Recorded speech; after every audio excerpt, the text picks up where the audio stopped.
For Oasis Audio, I'm Wayne Shepherd. In his book, Deepest Thanks, Deeper Apologies, author S.C. Shortridge helps us see the reality of God's love even when our questions go unanswered. He joins me now on the telephone from his home in Coeur d'Alene, Idaho. Steve, thanks for this book and for your time today. Well, it's great to be with you. It's S.C. Shortridge, but you go by Steve. Yeah, just Steve. My full name's Stephen Charles Shortridge, and it's kind of long. Okay. I didn't want people to be confused when they saw your title there on the cover. So S.C. Shortridge. We've got Steve on the line right now.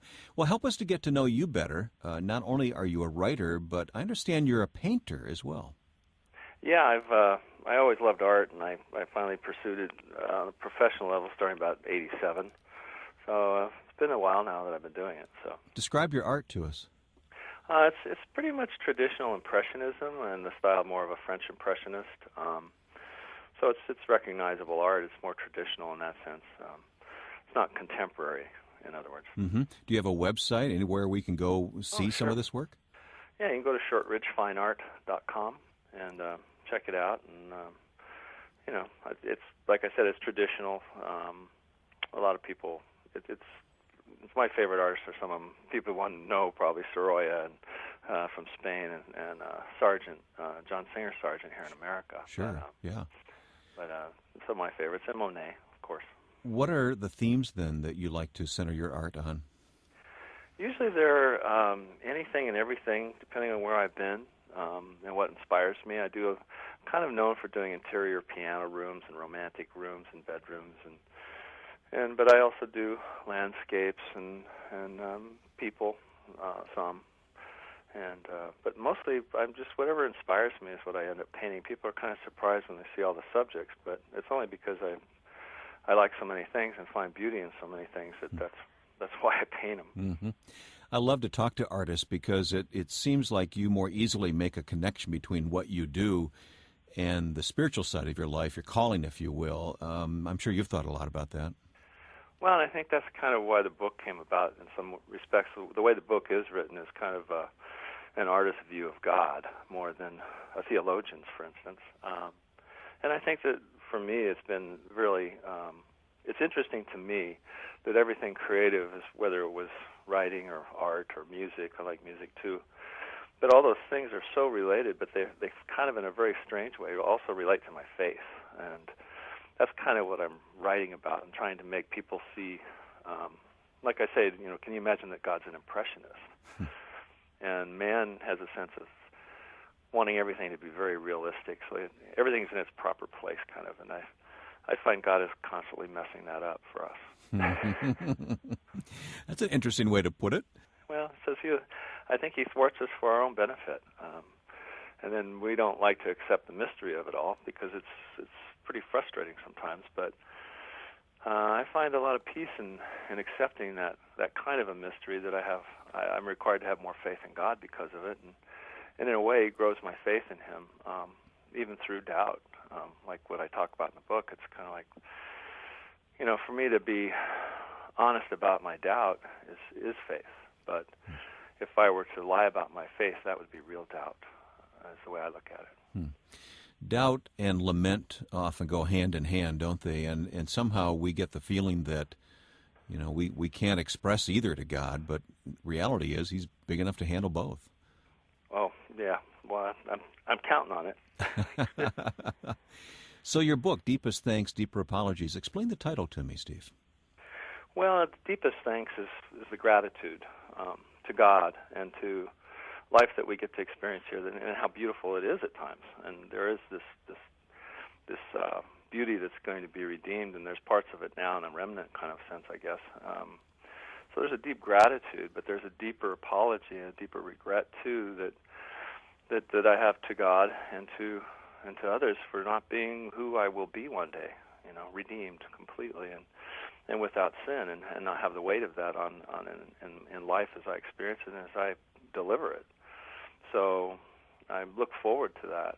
This, then, is a very personal book, I take it. Yeah, I'm trying to be as honest as I can and still hide. You don't want to tell too much, right? Yeah, I mean, it's not a tell-all book by any stretch, but it's it is an effort to try to be honest, because that's part of my frustration in faith and religion for myself has been not dealing with realities as I run into them, and a lot of realities for me have been paradox and contradiction, not really so much about God. My doubts really aren't so much about God. They end up being really about my faith and the things that I've created in the kind of my gods, the way we create God in our image. We want God to,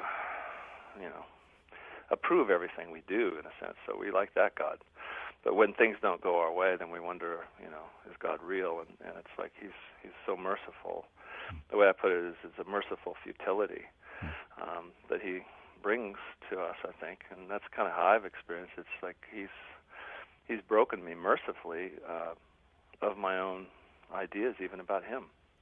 Do you think most of us go through life and sort of glide over these tough questions and just accept easy answers and don't really use our brains to think carefully about these things?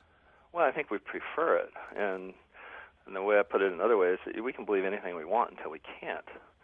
And so, that's how we go through life, I think, is we have this faith, but when we run into a real God, sometimes it's a lot more mysterious than we originally thought. And it's kind of like the disciples, every so often they'd kind of, you think of the aha moments with God, but it's like uh-oh moments too. It's like,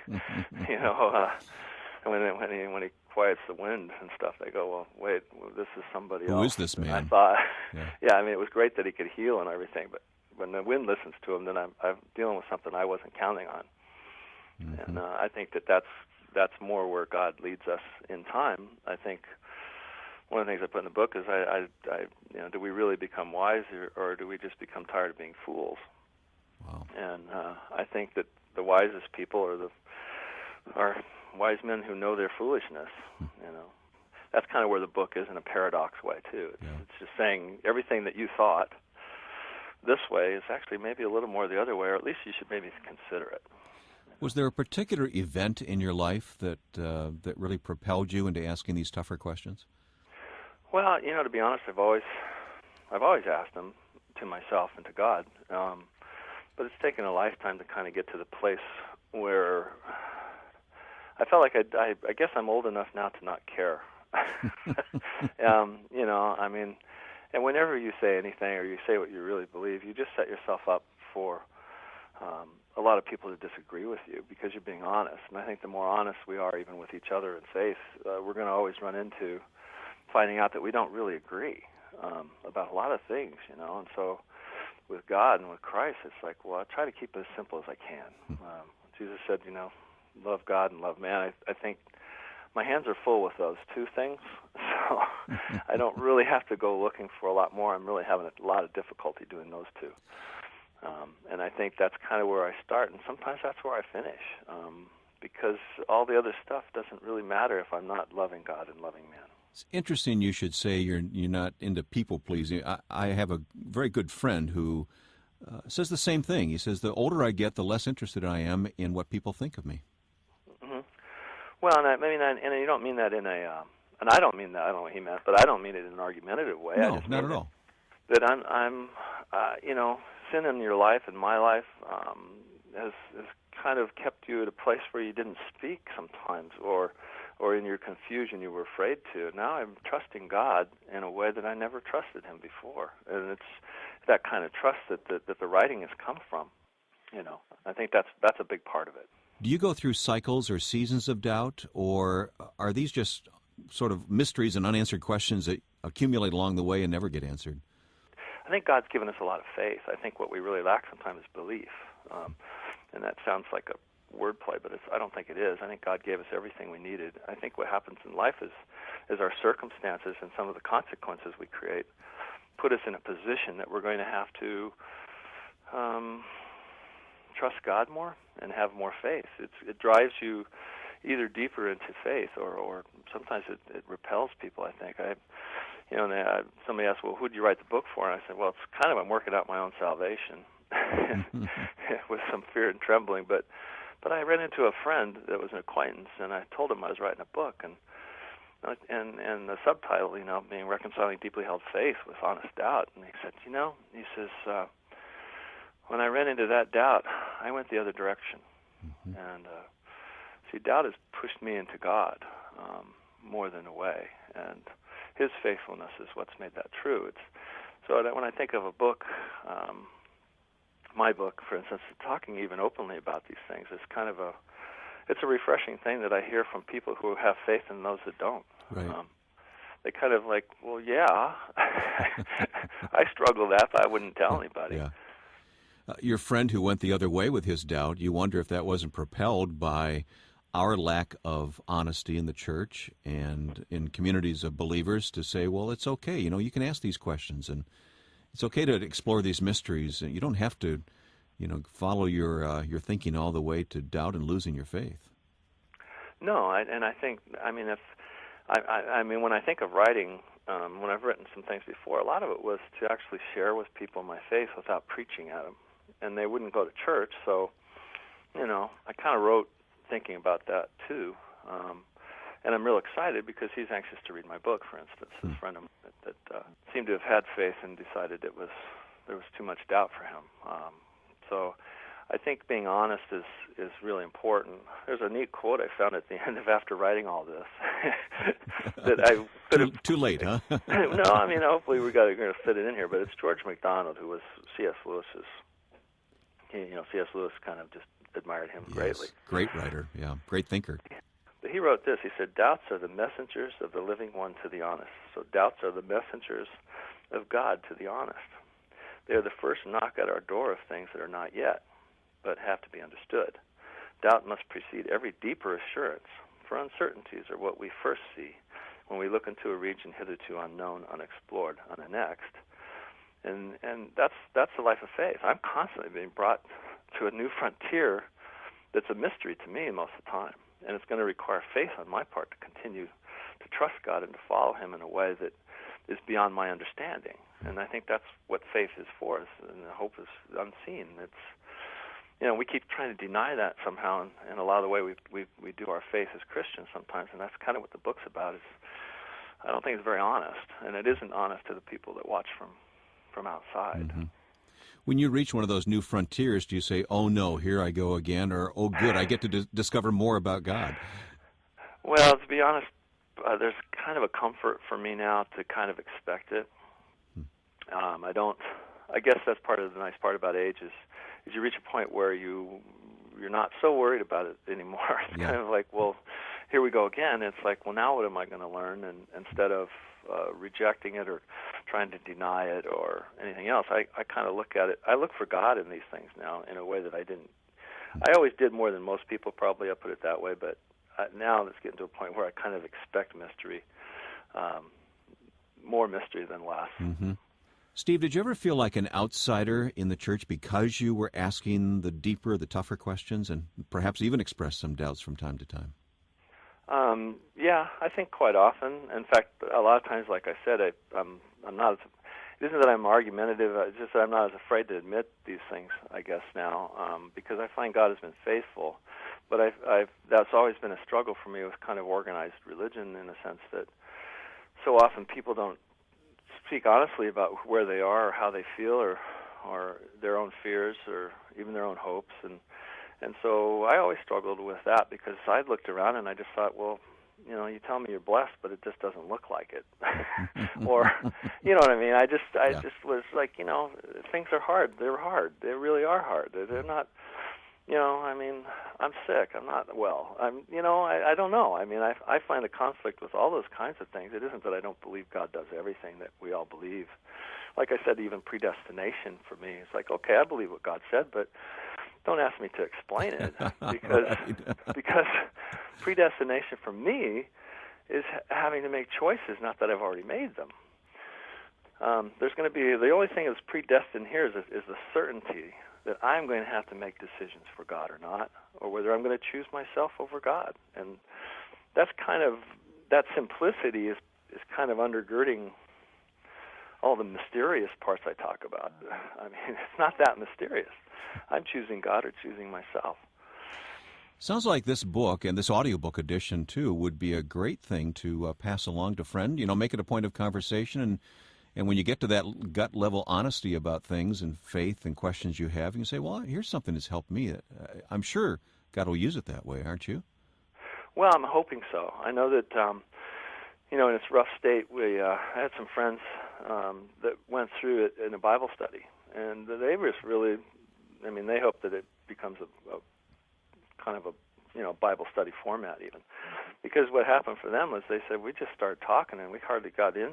Every time we'd turn a page, we'd have to stop and talk, and we were just being driven into being honest about some things. Whether I'm not trying to explain mystery at all. In fact, I say I'm trying to increase it. Maybe your doubts aren't the enemies of God that you thought they were, and that God is going to prove His faithfulness in those, and you're going to come out on the other end of this much stronger in faith. But not being honest with Him is crazy to me. Yeah, I for one sure appreciate your approach here. I really do. Who are the authors that you admire? Who are the people you go to when you need to pick up something and read other than Scripture? Yeah. Well, Oswald Chambers has probably been there the longest as far as a writer goes. And, and then all the other guys, a lot of the guys that I actually like are the Catholics, like the Henry Nouwen, and, going back even to St. Augustine. And they had these great revelations and things, and there's other people, C.S. Lewis, of course, big.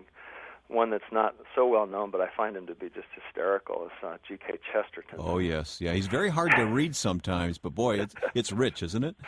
It is, and he's just kind of scathing, and he's kind of quietly, chastising you and making you laugh at yourself. And so I find that to be really refreshing. Yeah. But there are so many. I think that's what's kind of interesting about writing is there's so many great things that have been said that it's kind of fun. Like Philip Yancey, I think has one of the most fun jobs where he takes all these things and just shakes them up and pulls them back out. But he's introducing me. Sometimes I feel like when I've read his book, I've read 20. And saved me the time of maybe having to read 20 too. So appreciate that. But you can't rush through books like that. No. And a Chesterton, like you said, is difficult. But C.S. Lewis is still probably the purest, easiest, cleanest, interesting thinker, I think. Just the way he presents things, and more in a childlike way that I think, I try to avoid words more than 3 syllables because that isn't how I think and isn't how I speak. So I try to formulate my thoughts out of words I actually use. And I look at C.S. Lewis, and he never dazzled us with his vocabulary, and I'm sure he had one. But he dazzled us with the insights, and I think from what God had given him, That's very interesting to hear. Steve, thank you for your time. We didn't get to talk about the fact that you were an actor at one time as well, but God's given you some rich experiences, and I'm sure glad you've written this book, Deepest Thanks, Deeper Apologies, subtitled Reconciling Deeply Held Faith with Honest Doubt. Thanks for your time today, Steve. It's great to be with you. Thank you. For Oasis Audio, I'm Wayne Shepherd.